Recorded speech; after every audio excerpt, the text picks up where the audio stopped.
all these questions interlink, but being a control freak, how did you get to that point where you relinquish the control and you allow people to go and run with various aspects of what you do? Yeah, so I believe in life that everything exists in a paradox. And I believe that every downside has an upside and every upside has a downside. So if someone is worried about letting go of control to others, they are only seeing the downside. Mm-hmm. So, you know, I can tell you somewhere where I've done this where you'll be able to relate. 5 years ago, I did 250 speaking days in a year, not 250 speaking gigs of 90 minutes, 250 speaking days. Why? Because my business was reliant on me to do that, and I really enjoyed it. Yeah. In that year, I broke the world record for the longest speech, and I completely lost my voice and haven't really, you know, you can still hear it's quite grainy. And I started having out-of-body experiences. I was seeing visions because I was just doing so much speaking. And for probably that year and the year before, we had a plan in Progressive with my MD and my business partner that we were going to train trainers so we can grow globally, you know, so we can have a legacy beyond me. I knew all that in my head. I'd read all the books of, you know, don't be in your business, work on your business. But I was still getting in the way. A fear of them not doing as good a job as me. Yeah. A fear of them not selling very well and us having a commercial hit. Unconsciously, a fear of them getting all the praise and adulation when I was getting it all. A fear of not having much left to do when they would, you know, there was all these fears, and a lot of them I didn't actually consciously know. And after that year, when I was just pretty burned out, it kind of forced me. And probably one of the hardest things to completely let go of is for someone to run an event that people know you for. Yeah. You know, Progressive Property, everyone knew it for Rob and Mark. Fast forward 5 years, we have 110 now trainers in training. Yeah. And we have at least 25 trainers at the lead or above level. And so the upside of me letting go is we actually have a lot of different types of trainers. Mm-hmm. So this wasn't with ego, because I was self-aware enough, but I just did think that no one would be able to do the speaking as well as me, because I had experience. And you know, at the time I was one of the best speakers in the country, and that wasn't just from me, I was. But what I didn't realise is if we have a woman lead trainer, then they are going to relate a lot more to women. And I didn't relate as much to women as maybe men. If we had a younger trainer, they'd relate to the younger ones. If we had someone from a different country, they'd relate to that country or culture. If we had an old one, they'd relate to the older people. So now I have all these different trainers of different sexes, cultures, and ages. And so I get to hit way more demographics of people. Now, could you argue that I am still maybe the best of them? Well, actually, now you could argue that sort of our more experienced ones are really right up there with me. And they're better than me in their niche. Mm-hmm. So Kevin McDonald is better than No Money Down and Rent to Rent, and Kevin Panesi is better than me at service accommodation. So I perceived they wouldn't be as good as me. Now they're better than me. Yeah. I perceived that the business would be affected, i.e. sales would go down. But even if they don't sell as well as me, if there's more of them to sell all over the world, they don't have to be as good as me, but we can still sell a lot more. I was able to then put my time into other things. My book writing went up, my podcasting went up, the business growth went up. Yeah. So there were all these knock-on upsides, which fear ultimately was holding back. Fear of someone being better than me, fear of sales going down, fear of customers going, oh, well, I'm not going to deal with Progressive Property then because I want Rob and Mark. All those fears were an illusion, or at least they were only seeing the downside, not the upside. Yeah. So someone actually can do that job better than you. Yeah. In all that line of tasks that you do, that you might be a perfectionist and control, 1 or 2 or 3 of them you're best suited to do, and you probably are better than most. 4 or 5 or 6 of them you're actually not suited to do, and you're actually probably not as good. You're not as good as a bookkeeper at working out your bookkeeping. You're not as good as a tax specialist at getting your tax down. You're not as good as, you know, as an accountant or a commercial lawyer at their jobs. So what I've got better at is building a team around me and letting go. And I am not a perfectionist anymore. Now, in certain areas like culture and vision and, the pursuit of being the best at what we do, I am. But everything else, and I think when you know the cost as well, like when you know the cost of over controlling this situation, and like my business partner knows when he gets to the point where he's doing so much research, it's actually costing him money, because it's costing him time, and he's getting nowhere, and it's that last little bit, and it's a waste of time, and he's got better at saying, okay, right, this is just pointless now. It's understanding how to put a cost on your own time as well, isn't it? And then understanding that value personally. So I put that in the book, Money and Life Leverage. I actually gave a metric of working out your hourly value. You take all of your income per month, you divide it by the amount of hours you actually work per month, and we all have our own averaged hourly rate. Everyone does, even like billionaires do. So I think that's important to track, because you're right, because if you can't physically see how that's costing you money and that's making you money, we all want KPIs in a business. We all want to see metrics. You want instruments in an aeroplane as the feedback that you need, and so you need it for yourself as well. And I learned that from, it might have been Perry Marshall actually in 2006, and I literally for about 6 months tracked how many hours I worked, what I worked on, and what income I was bringing each month, and I got my income generating time, and it went I earned 100 grand in 1 year, and my income generating time was under £10 an hour. Okay. So I just worked freaking loads of hours. And then that's just insane. And you could work a quarter of that and earn $250,000 if you work on the right income generating tasks. Okay. What else have we got? I think, my innate thing is to see risk before results. So it's always to weigh up the risk, and then I spend my time getting to that point to actually do the results. I've got better, and I think my wife being the opposite of me helps. So my next question will be keeping the balance between perhaps work and family. I've got 2 young boys, fitting them in amongst everything else. How do you do that? I do bath time, bedtime, reading, then I'm back to work. So it's fitting that into that weekly structure as well. So I wrote a book called Routine Equals Results. It's a very short book, a very quick book, basically how to compartmentalise your diary to master your time, your planning and your life. And it's a very simple thing. It's not profoundly complicated, but people just don't do it. And that is from the minute you get up to the minute you go to bed, you create a compartmentalised diary structure. And for some people it's every 15 minutes.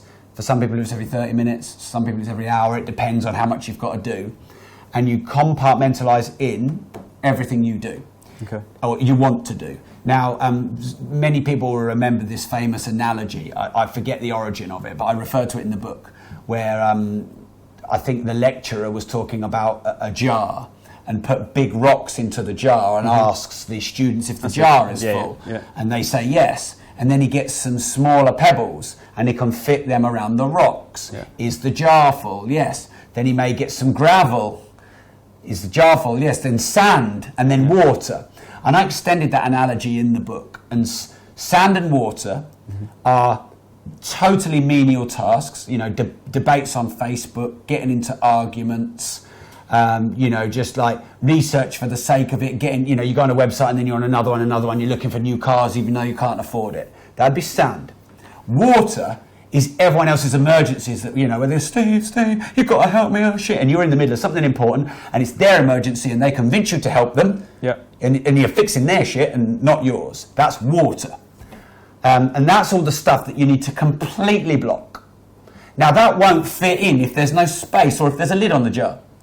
Now, the rocks are the most important things in your life, and only you can ascertain what they are. Well, of course, with your wife and with your kids, you can ascertain that. But what you do is you go, what's most important to me in my life? And that might be business, health and fitness, family time, and, one hobby you've got, cricket. And they're the 4 most important things. And so you compartmentalise them in. Now you have a commercial reality that you have to work.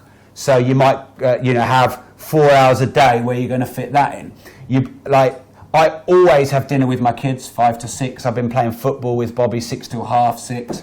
Of course, I put golf as the biggest priority in for my son. And that's all compartmentalised in. Gemma and I, when we were both busy doing our own thing, stopped sort of seeing each other, really. We lived in the same house, but I didn't stop seeing each other, but we actually didn't see each other. You get that. So we put, and it wasn't always on me, by the way, it was sometimes on her. So we put 2 date nights in a week.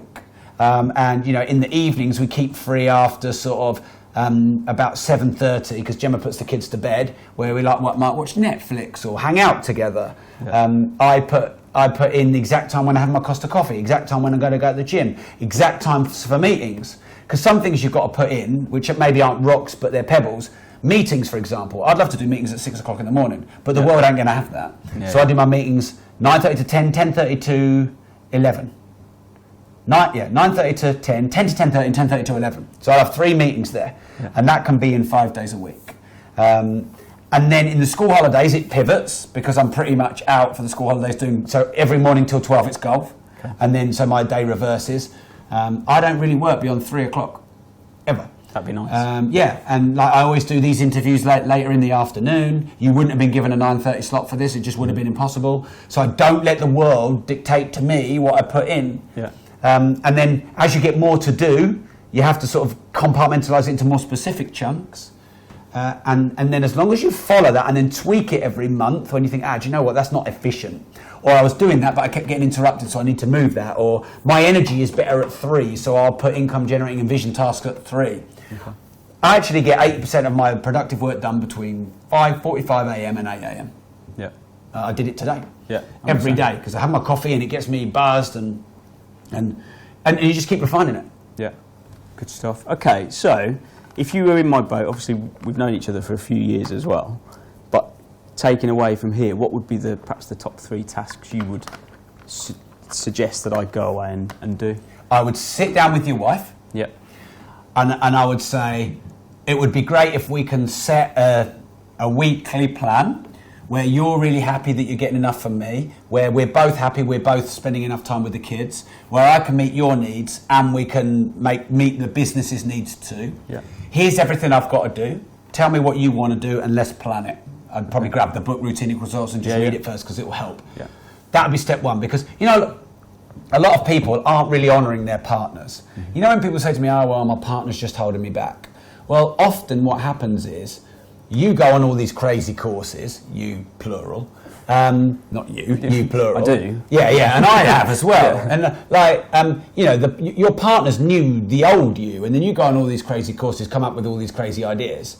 You're trying to change them. Because people won't admit this, but we're all trying to change everyone to be more like us.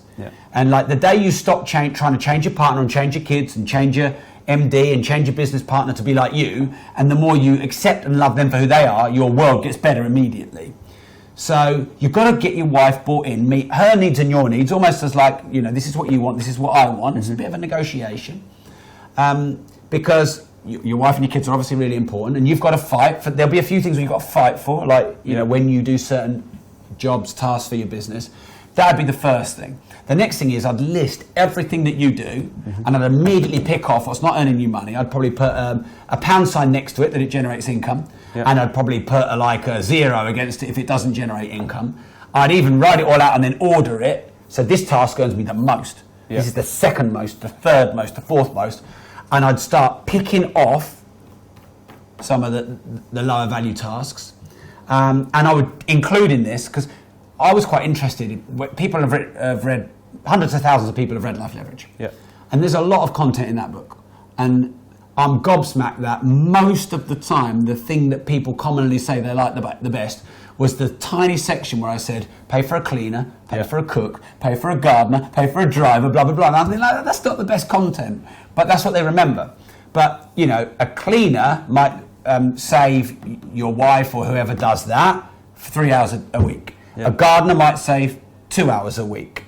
You can get chefs that come in, or you can just subscribe to the mindful chef who sort of pre-packs all your food for you. And you can pick off 10 hours a week when you outsource all of that. And that might cost you 75 or 125 quid a week or whatever. How many hours do you need to do on the phone selling or your marketing to make that back? One, probably. The crazy bit is we outsource the gardening, the cleaning, all those bits, but it's the business stuff I kind of put my arms around. So you've embraced it, but just not in your business yet. Partly. So so it's probably easier for you to let go gardening, cooking, cleaning, etc., because it's maybe not what you want to do.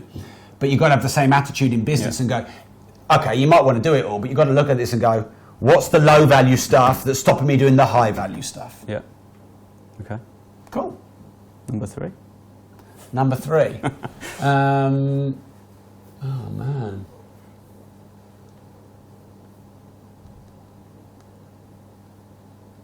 Stop for words. I've beat him. It's not about winning or losing. I think the greatest gift that someone can give themselves is to respect, love, honour who they are and what they're good at. Yeah. And I think the first two tasks you've got are the practical ones. Yeah. But I've got a book coming out on the 6th of June called I'm Worth More. Realise your value, unleash your potential. And I think if we all just honoured our greatness a little bit more, stopped beating ourselves up and started lifting ourselves up, and realise we're not broken, and the imperfections in us are also what make us unique and individual and who we are, and we just got over a little bit more of the things of ourselves we don't feel great about, that will help us put ourselves out in the world more. That'll help us sell more, market more. It'll help us be better with our sort of personal branding. And that is going to put money in the bank.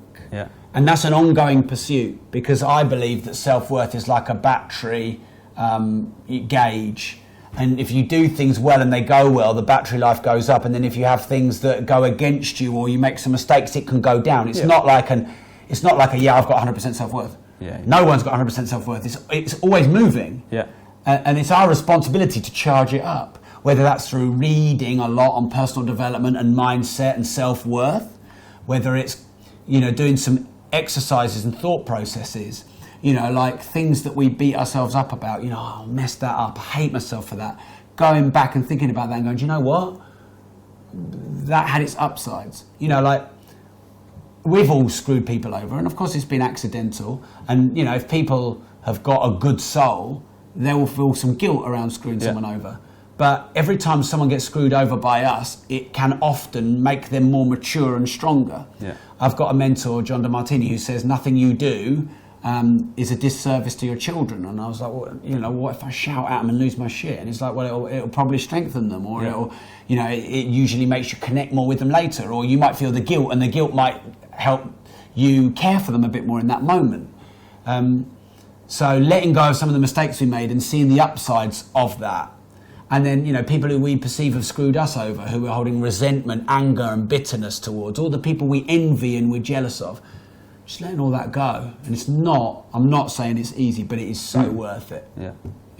Awesome. All right, thanks, Steve. Thanks, Rob. Cheers. Thank you very much. Thanks for tuning in, everyone. Thank you for tuning in.